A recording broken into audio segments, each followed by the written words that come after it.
Hey guys, welcome to the channel. So today I am wiring in a dash cam. So this is actually a Nextbase. I think it's a 313 or 312 or something. I don't know, they're all the same anyway when you've come to wiring them.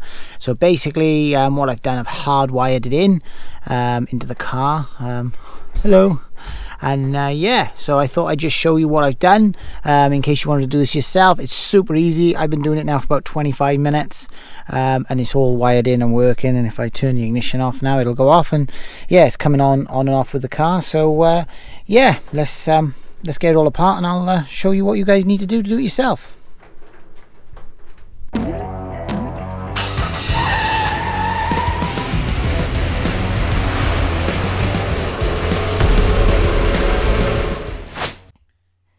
And if you get value from this video, hit the like button and subscribe to support this channel. Right then guys, so here we have a 2020 Seat Arona. It's actually my mother's car and I'm fitting a dash cam.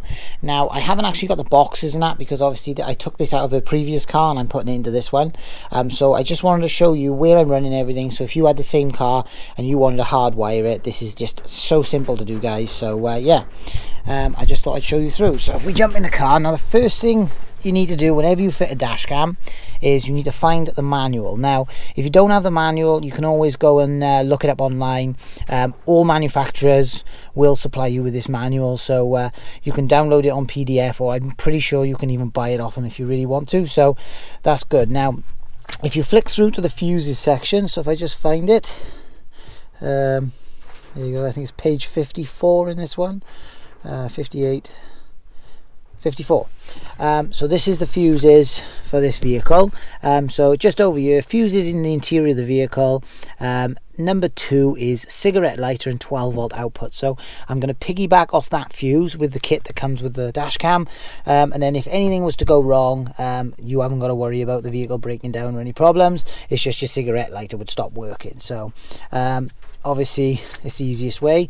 Now it does show you in the manual, if I go back a page, it shows you where your fuse box panel is.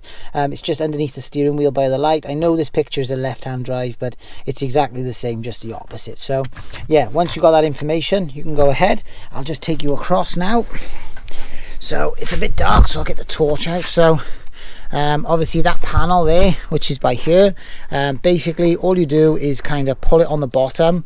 Sorry, that's the top. So you pull it on the bottom, you've got these 2 catches, and you just kind of pull it out the dash, and then up inside we got the fuse box. Now up in the corner here, this yellow fuse, this 20 amp yellow fuse, that fuse there is your cigarette lighter.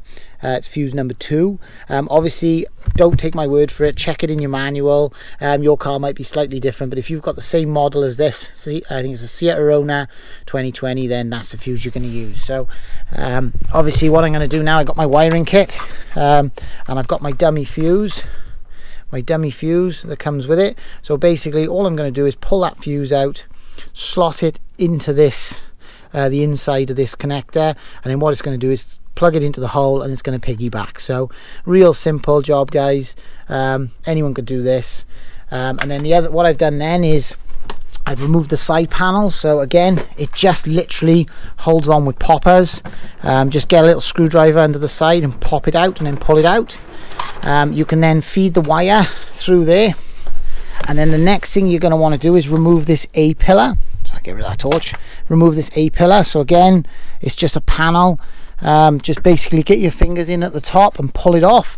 It literally holds on with 3 poppers.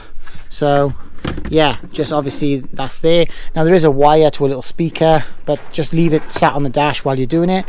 So then what you can do is run your wire up the A pillar, just cable tie it to this harness, and then what you can do is just tuck it into the roof lining, and then across the top here you can see I fitted my dash cam. I've plugged the wire in, so it's that simple really. What I'm going to do now, it comes with this little device that you have to like loop the cable through. If you read the instructions, it'll tell you exactly what to do on that. And what I'll do is just hook that up into the roof lining, and then I'll just feed the cable, hook the cable all the way in, run it down through there. I'll put 1 or 2 cable ties holding it to this harness, and then drop it down into the dash. I'll cable tie it all up nice. So I just thought I'd show you what I've done to wire it. I know it's a bit awkward. I'll stick my torch in there. So if you look up there now, basically you can see that there is our fuse just plugged into fuse number 2. You can see I've got the yellow 20 amp fuse plugged on the inside, and obviously this little fuse for the dash cam. Now I've just tucked the wiring in up by here behind the actual switch. There was no need really to cable tie it. It actually turned out pretty tidy, so I just tucked it up out the way. Now the other thing I forgot to mention is the earth. So there is an earth wire that needs to be wired up. So what I've actually done is, if you look up here, you see this frame, there's a 10mm bolt just up there holding the fuse board to the actual dash panel or the dash bar. So what I've done, I've just bolted that earth. It doesn't need a strong earth. It's only I think it's only 5 volts or something like that it uses. So just yeah, so I bolted that there. Obviously I had to crimp a terminal along because I cut it off in the previous car, so your new one should come with that. So yeah, that's it really, guys. It's that simple. That's a nice easy job all done. I think it took me about 25 minutes to do it, so yeah, no stress. And like I said before, if you get value from this video, please like and subscribe to the channel. I really appreciate all you guys' support. So yeah, till the next video. And if you get value from this video, hit the like button and subscribe to support this channel.